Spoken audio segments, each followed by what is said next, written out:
Assembly was composed of elected members who represented all the regions and communities of the nation. They included stalwarts of our freedom movement.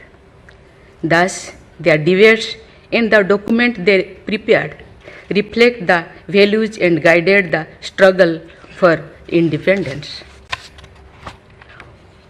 When we read the names of the members of the Assembly, we are bound to feel a surge of pride. The decades before independence were marked by the unusual number of extraordinary individuals. I sincerely believe that no other place and no other time have produced a galaxy of giants like them. They had their own dreams and ideas, but the characters of this nation.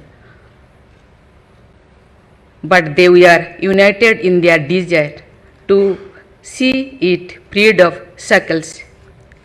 They all made great sacrifices to ensure that the coming generations would breathe the air of a free nation. The first among them all, of course, was the father of the nation. The visionary leadership of Mahatma Gandhi created a generation of great leaders. The Constitution bears an unmistakable stamp of Gandhian principles.